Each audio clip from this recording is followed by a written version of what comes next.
Emergency Telephone, the Billy No Mates. Billy No Mates. You guys have a featuring with her, right? Uh-huh. How was it? Because I know you guys talk about it in other interviews about featuring is hard thing to do. So in this time, you guys open more to that kind of stuff, or what do you think about it? Yeah, it was something that we thought about. It was like we wanted to push the sound of what we do, and we thought that like getting a producer in was no good. It was we don't need a producer, I don't think. You know what I mean? We're not a producer-led band, and like it would have caused problems, I think, because Andrew's like he's got these strong beliefs about the fact that he doesn't need a producer, and it's fair enough, you know. So we talked about collaborations. That's awesome.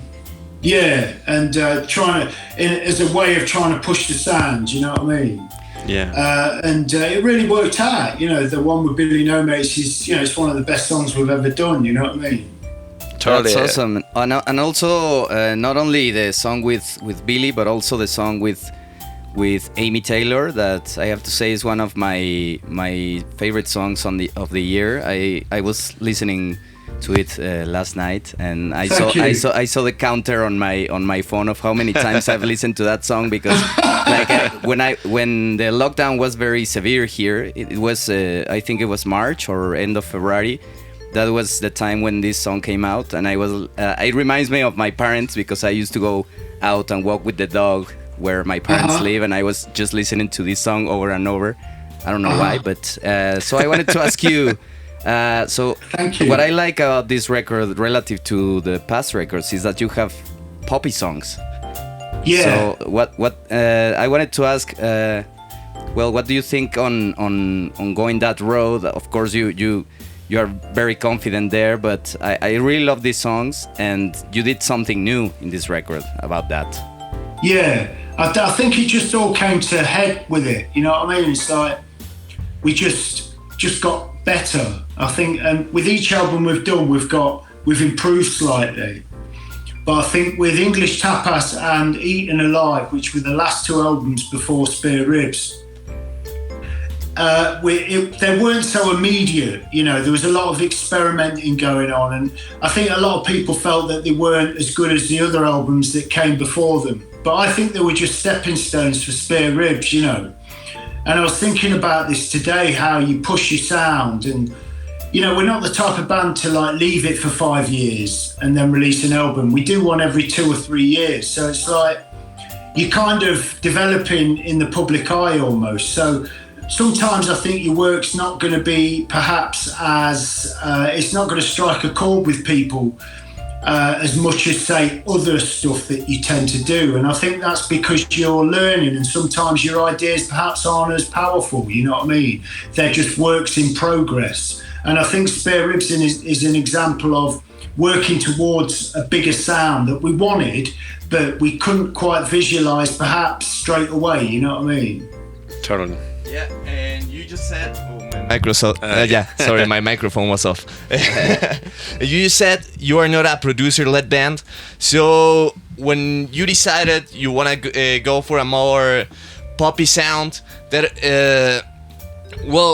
it's only a two-man band thing, and it's also like it's only beats and voice. So did you even like talked about it, or was it like a natural process, like you started like producing at home and then finding like, oh, this is sounding like quite good, let's go in this direction? Or did you thought about it before doing it? Kind of like both, really.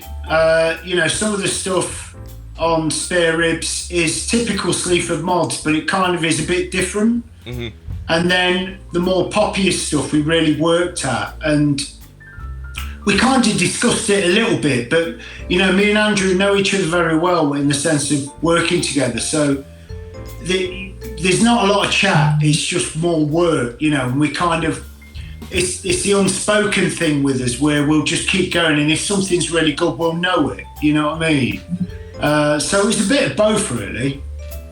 Nice. Okay, so So Spare Ribs comes like a new chapter in Sleaford Mod's musician work, or you think it will be from now on a different band, or from Spare Ribs?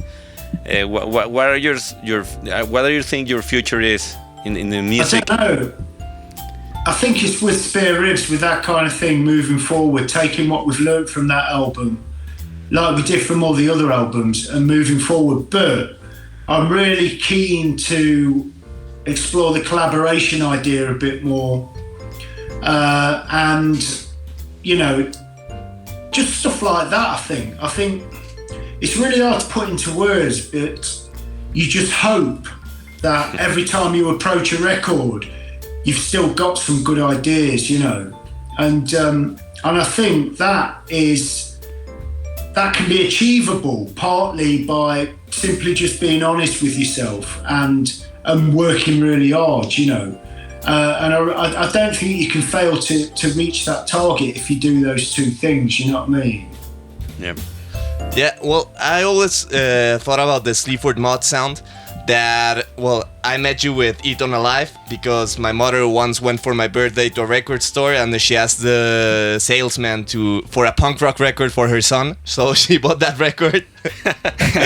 But it was fun because I heard that record, and then I noticed, well, after that record I googled you and I started listening to the older stuff, and I noticed that you are not an old band, but you've influenced like the modern music scene in the UK and also in the States like a lot. Like since you came out, lots of bands have been copying you, and I was wondering, what do you think about that? Do you like that, like being an inspiration to all those bands, or do you think that it's just not original of the other guys to copy?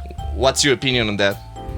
It's varied, really. Depends how they do it. Do you know what I mean? I think if they do it and they really make it a bad job of it, then it's annoying. But if they make a good job of it, it's not. It's as simple as that. And I suppose it's down to your personal taste, isn't it? Some people I like. Some people I respect are fans of bands that I think are totally useless, totally crap. So but I respect these people, and it's like, it's just their opinion, I guess. It's really weird, isn't it? And I think a lot of it is more to actually getting used to living with yourself with it, and just accepting the fact that some people are going to do things differently, and just because you don't like it doesn't necessarily mean that that they are crap. But there's a real fine line to it, and it's like if you are pretending to be something, if you're appropriating, if you're not being the person, if you're not the person that you say you are in your music, I have a problem with that. Do you know what I mean? And I think what I've learned from becoming successful and sort of partly creating this influential sound is, some people want to jump on it and they just want to imitate it. Because of that, because it's a decent job, you know what I mean? For no other reason. Whereas I started doing it because it was something I felt compelled to do. It was something that I had to do, and I hold it very closely to my art. You know what I mean? So it's a tough one, really. We have dry cleaning and English dogs. Well, what do you want first? Yeah, put the English dogs on for me. English Thank dogs. you. All right. Why do you choose English dogs? Oh, it's great. They're like quite influential. They're like a really trashy punk band that totally crap, but it sounds really good. Sounds tight. It sounds tight, but it's like I love the vocal, and they're from the same town I'm from Grantham, a town called Grantham in Lincolnshire, which is about 30 miles away from Nottingham. But I find it. It's like good second wave punk music. Do you know what I mean? Yeah. And Jason, I wanted to ask. One of the things I really love about Sleaford Mods is that, and you were talking about this before, about being honest with yourself, and that also implies for you and also for me swearing a lot. So have you ever felt that you have to like bite your tongue on something on some subjects because people want like I don't know, people will get mad or whatever? Yeah, don't know. No, perhaps not. I think you can really approach most subjects as long as you kind of you're doing it in an intelligent manner, perhaps in a way that's been thought about, and not just spraying and praying. You know what I mean? Yeah. So no, not really. It's been more a case of just struggling with myself, thinking have I written anything decent here? Is this all shit? Do you know what I mean? So yeah, more so that. So Jason, you think the alternative music scene, the rock and roll, have to talk more about the problems now, the socialist problem, the society problems, or it's okay where it's right now? Because I think 30 years ago the bands talk more about politics and in the music, and you guys do that. So you think the bands now have to change that? Have to talk about more about politics? I think all music's got a place, hasn't it? I guess sometimes people just want to forget, and there's nothing wrong with that, I think. But I think it's important to put good messages in songs, in the sense of the here and now, the reality of life. But again, if you're truly feeling it, then you'll come out with something good, I think. But if you're not truly feeling it, and you're only trying to do it because it seems fashionable, then that's where the problems lay. You know what I mean? Because a lot of people can manage to pull it off in a fashionable way, and that will appeal to a lot of people. And so you create this bubble of nonsense almost. You know what I mean? Where people are just dealing with the tip of the iceberg instead of going a bit deeper, Yeah, and you were talking before about England losing the match last night, and and relating that to the government. Like you were saying, the government may. Yeah, can you hear us? Hello. Yeah. Can you hear us? Creo que perdimos un poco de conexión con Jason. Hello, yeah, I've got you back again. You're back. Oh, okay. Okay, can you hear us well? Yeah. Okay, so I was wanting to ask you a little more about this, like football connecting to politics and England losing the match. How is it gonna affect it? And you were saying that you see a positive side on England losing the match yesterday against Italy. Well, I think it won't be able to be used as as a psychological trophy for the government. Do you know what I mean? It's very sad that they lost, because I think in a lot of other respects, I think the public, the greater public, needed to have some kind of something that made sense and something that made them feel good for a change. You know what I mean?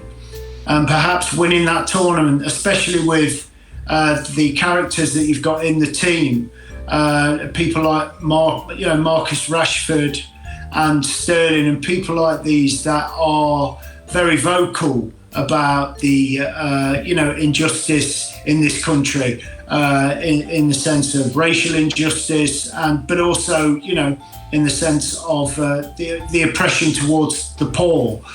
So yeah, it would have been good for those to come through and win, I think, because they represent a new kind of a new kind of feeling about modern England. A lot of people in this country aren't what people think they are. We are progressive human beings, and I think the England team currently kind of represent that to a certain degree. So it would have been nice for them to win. Yeah, I bet. Well, you're second place in in football, but first place in music since the beginning of rock and roll. Totally. And it's, well, now that we're talking about politics, it's interesting because England has always had like this nationalist side, but also like this really huge punk scene that we envy. And it's also like, it's very, music in England has always been very important, like for bringing people together and telling people like, okay, nationalism is not okay, we are all humans. We had this big ska scene that also made people more aware of racism. Then we also have the punk scene and, well, reggae. The reggae scene. You've had really big music scenes against nationalism, against racism. But I was wondering, there are obviously great bands doing stuff like that today, like yours. But how is the music scene reflecting today on those subjects? Is it still as relevant as it used to be? They don't touch those subjects anymore on that much. What's your opinion on that? Yeah, I think it's just done differently. I think it's not as most bands, successful bands on the commercial landscape, don't necessarily deal with lyrics that are completely transparent in the sense of their political nature. You don't get a lot of it. You tend to get a lot more underground bands doing much more forceful stuff, but I think it's not direct lyrically. It's more, there's a lot of imagery there, a lot of symbolism, perhaps. I don't know. It's not like it was in the 70s and 80s where they're being dead direct about it. You know what I mean? Mm-hmm. Yeah. It deals more, I think, these days with mood and and that's right across the board, really. I think. Okay. Yeah. Totally. Yeah. Well, you still have like very angry music nowadays, and we envy the angry music of England, because here is not the same as in England. No. Like here there are some bands that raise their voices and that say important things, but most of the musicians here, they just talk bullshit basically. Yeah. Like they talk Trying to sell. They talk their sentimental life and how sad they are because they broke up with their partner. Girlfriend, boyfriend. Yeah. So that's pretty shitty. But I guess that in a social sense of what you're talking now about England and the state of things there, I guess it's very similar of what happens here in Mexico and, well, maybe not Venezuela. Mario here, our partner is from Venezuela, so I think that's like a pretty extreme case of social like distortion. But here as well, like when the national team plays, the government also uses that time to like put things through the Congress when everybody's like drunk and watching the game. So they do that here as well. Yeah, they're good at that, aren't they? They're really good. They are motherfuckers in the government. So I guess that we are very similar, more than we think, actually. Yes, I think so. I've been interviewed by a couple of organisations from your country, and they say the same. They feel a kinship with this country. In the sense of its oppression towards the general population, but also the way it conducts its business as government. And you're completely right. It's as if you're getting all of these countries with authoritarian leaders, autocratic leaders, right-wing leaders, that populist leaders that are using the same kind of rule book, to continue their rule as politicians. Yeah, and well, I heard a very famous saying on YouTube saying that Boris Johnson is a wet wipe. Oh God, yeah, that's just one of a million. How is a day in your life, Jason? Because Nottingham is a small city, or can you tell us more about where you live and your daily routine? My daily routine is I get up, go downstairs, make breakfast for everybody, and then we get the kids to school, and then generally I'll either rehearse if I've got a gig. I mean, we've got some gigs coming up hopefully in a couple of weeks. I've been rehearsing. Nice. If not, I go to the studio if we've got any time booked in. But generally, if not, I just sit around doing nothing. So, and it's like, that's fine. I go to the gym every other day, but that's like an hour and a half, and then once that's done, I just sit about and wait to pick the kids up from school again. Which it sounds idyllic, it sounds great, but it's boring. But schooling there is normal, like for the kids, like your kids go normally to school, and I guess the teachers are vaccinated. But how is that? Well, we've just with our oldest daughter Flora, she's had 2 weeks off because someone had COVID at the school. So, and then we had emails today saying that my youngest boy Bo is infant school. There's cases of COVID there, so we're thinking it won't be too long before he has to have 2 weeks off. You know what I mean? Yeah, it's fucked up. Here's the same. Yeah. Like, my sister has 2 kids as well, and she's like, she didn't put them into school because here you have to, most of the time you have to pay for private school, and like they don't allow teachers to, they don't allow kids to go because COVID is insane here. So she has to like pay 2 teachers, like she has to pay the school, but also a private teacher to come to her house while the kids are. So it's a nightmare.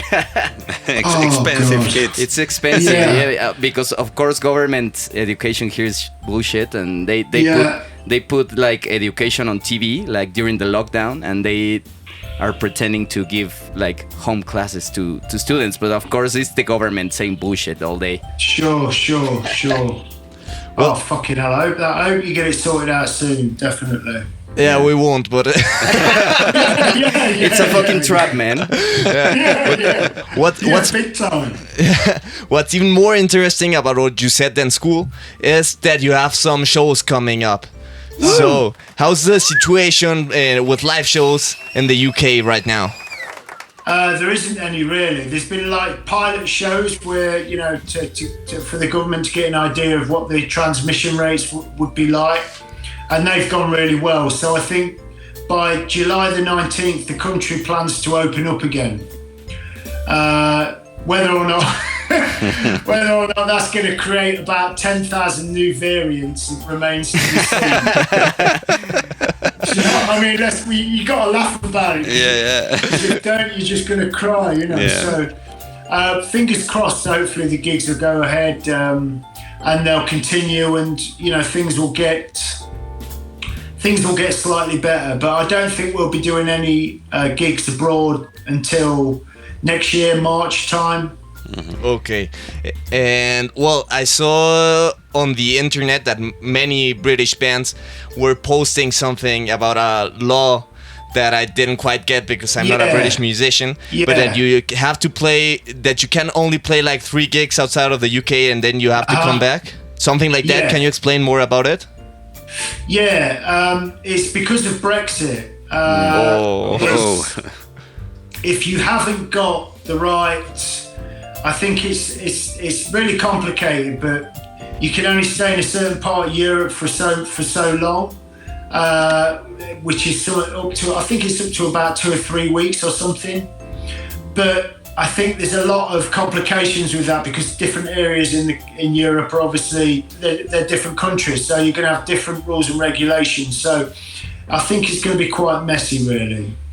It still remains to be seen what's going to go on with it. But I think the government they just don't care. It's the arts are something that they aren't interested in because it provokes free thought. You know what I mean? And for right-wing governments don't want free thought. You know what I mean? They don't want people to be conscious about being oppressed, basically. No, basically, yeah. I think that's what it grinds down to. A lot of these people in power in England, a lot of members of the current Conservative Party are fucking idiots. They are beyond. It's just they're completely thick. So I'm not expecting much love from them, to be honest. And Jason, you never been to Latin America yet, right?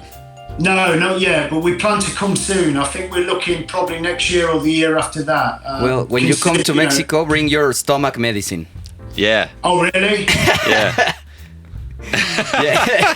Is the food that bad, is it? No. It's because food here is very like Spicy. It is like hot and spicy, but also like they say like when people from abroad come and taste like tacos and all of the food here, Okay. they get sick like for 2 or 3 really? days. Yeah, but it passed. It will pass. I can't wait to taste your food. To be honest, it's a country I've always wanted to come to. So we're hoping, fingers crossed, over the next year or so.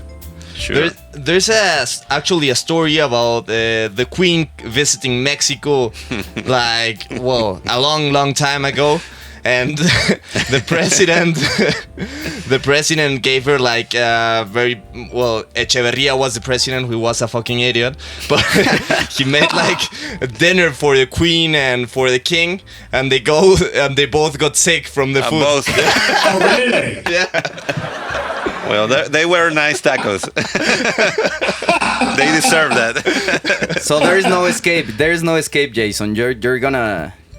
Your stomach is gonna suffer, so come prepared. Thank you very much for preparing me, because I'll know. So I'll have this in mind. You know, it won't be such a shock. You know, I'll just go through the 3 days and get back on it. You know what I mean? Yeah. Because the Queen didn't try like the Mexican street food. She tried like Mexico's top chefs. Still didn't make it. Yeah, but we can bring you to a good street food, right? Yeah. Clean one. You the have to cleanest know, one. like, being served a dinner for the king is not the real food, you know. So Yeah, we sure. have to take you for where the people eat. Oh yeah, I'd love to. Please do. You know, please do. And Jason, I know that you were a session musician back when the Sleaford mods started. Is that right? No, not really. Really? I was just in so many bands, and it almost felt like I was. You know what I mean?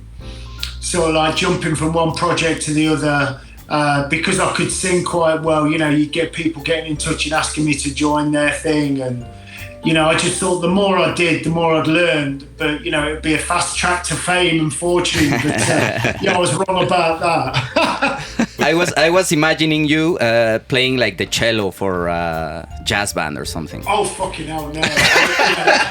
That would be nice. Don't get me wrong. Ooh, yeah, Did you that'd be play lovely, any but, instruments or just sing? Yeah, I play guitar.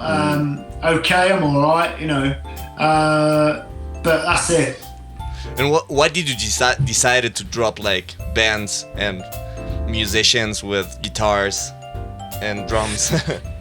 I just got boring. It's like everyone was doing it, you know what I mean? And it was like, it was just going nowhere for me. And then I got into hip hop and into grime and kind of old punk stuff. But I was getting something new from the punk stuff, you know, in the sense of the vocal, not so much the music, but more the singing, or whatever, if you can call it that. And then with hip hop and with grime, I just loved the minimalism and the fact that it was just one guy spitting on a mic and somebody else on a computer engineering the music, you know, which I thought was, it fitted more with how I felt about the world around me, and still do. You know, it's a very contemporary approach to music, which I think just suits the mood more, you know what I mean?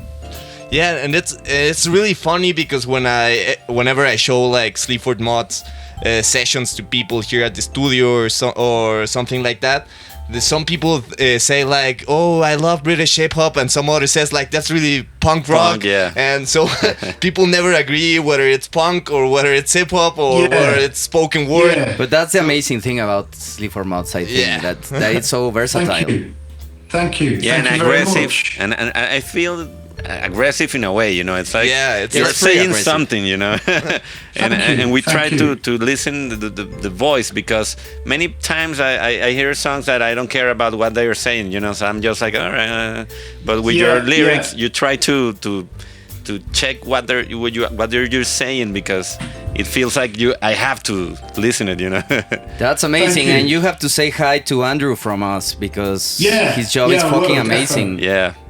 Yeah, he's brilliant. He is yeah, he's up there really. He's at the forefront of some of the best producers in this country. You know what I mean?